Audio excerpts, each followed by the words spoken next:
જય શ્રી કૃષ્ણ. જય હો, મંગલમય હો.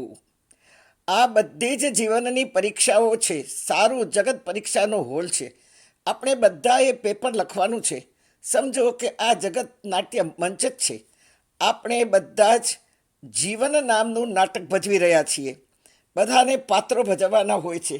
જેવા પાત્રો હોય એવા કેરેક્ટરો હોય તે પ્રમાણે ડાયલોગ સંવાદો પણ બોલવાના હોય.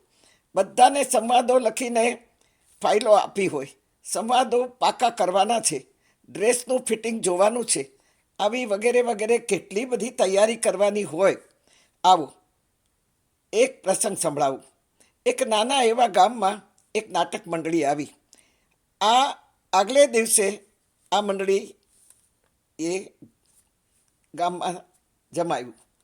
મંડળીનો માણસ ગામમાં હાથમાં સ્પીકર ને માઇક લઈને નીકળ્યો જાહેરાત કરવા. ગામમાં ફરી ફરીને એણે જાહેરાત કરી અને કરતાં કરતાં એણે વારંવાર કહ્યું કે આવતીકાલથી નાટક ભજવવા માટે અમે નાટક મંડળી આવી ગયા છીએ અને આજ રાત્રથી નાટક શરૂ થશે.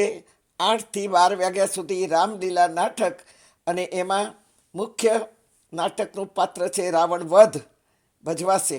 રાતના 7 વાગ્યાથી ગામને પાદર નાના નાના છોકરાઓ મા બાપની જગ્યા રાખવા આવી ગયા.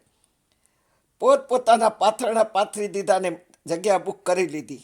બરાબર 8 પહેલાં તો બધા જ નાના બાળકો ગોઠવાવા માંડ્યા. ત્યાં નથી મંડપ, નથી પાથરવાના પાથરણા, નથી લાઇટો, નથી ડેકોરેશન. ઢગલા ઢગલા ઢગલા ધૂળ પથરાયેલી છે. બધા જ બેસવા માંડ્યા. કોઈ મંડપ નથી, કોઈ પંખાઓ નથી, કોઈ ફોટોગ્રાફર નથી. બધા જ આવ્યા. પહેલાં લાકડાનું નાનું એવું સ્ટેજ ઉપર 2 દોરડા પકડી અને આમને સામને 2 માણસો ઊભા રહ્યા. આ બધું જ એ લોકો બળદગાડીઓમાં સામાન લાવ્યા હોય અને નાનું એવું સ્ટેજ ઊભું કર્યું. દોરડામાં જૂની સાડીઓને બનાવેલા પડદા કર્યા.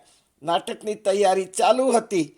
ગોઠવણી તે દિવસે સવારમાં સ્કૂલમાં રજા હોવાથી સ્કૂલની ઓસરીમાં સીતાજી રોટલા બનાવે, રામ શાક લેવા ગયા છે, લક્ષ્મણ પાણી ભરવા ગયા, ભરત ને શત્રુઘ્ન વાસણો સાફ કરી રહ્યા છે, રાવણનું પાત્ર ભજવનાર ચારે બાજુ સાફસૂફ ઝાડુ કાઢી રહ્યો છે અને સામાન ઉચકી રહ્યો છે.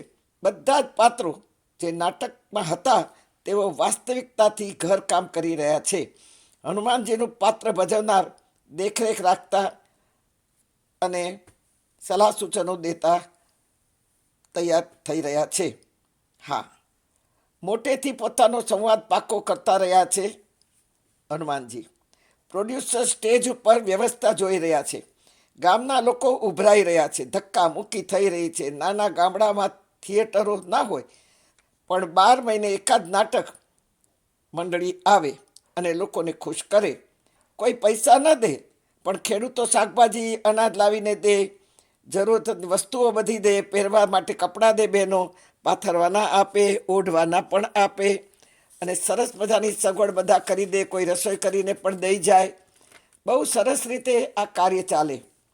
હા, હવે હું તમને મારી વાત કરું. 16 ને 17ની અંદર મારા લગ્ન થયા.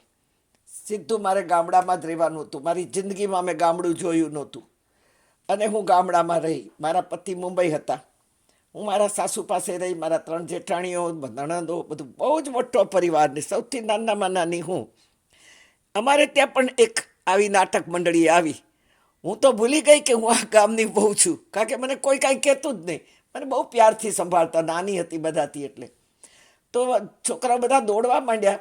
હું પણ ઘર મૂકીને દોડી. હું ભૂલી ગઈ કે હું ગામની વહુ છું ને મારે તો લાજ કાઢવાની હોય.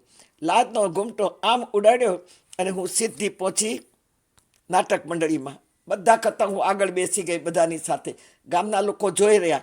બધા કહેવા માંડ્યા, આ તો વહુ છે, આ એમ કેમ આવી, માથે ઓઢ્યું નથી, એમને એમ દોડીને આવીને બેસી ગઈ. બધા જ વાતો કરવા માંડે. પણ આ કોને વાતોની પડી છે. આપણા રામ તો જોવા માંડ્યા નાટક. અને નાટક જેવું શરૂ થયું અને હકીકત શું બની એ તમે સાંભળશો તો તમને જિંદગીભર ભૂલાશે નહીં. આવું નાટક. આ નાટકનું આધ્યાત્મિક મારા જીવનમાં જ્યારથી અધ્યાત્મ આવવા માંડ્યું ત્યારથી મને થયું કે આ નાટક એ નાટક નથી, પણ ખરેખર આપણે જે ભજવી રહ્યા છીએ ખરું નાટક તો એ છે કે જે અત્યારે આપણે ભજવી રહ્યા છીએ આ જગતના મંચ ઉપર. આવો કાલે આ વાત કરીશું સરસ રીતે.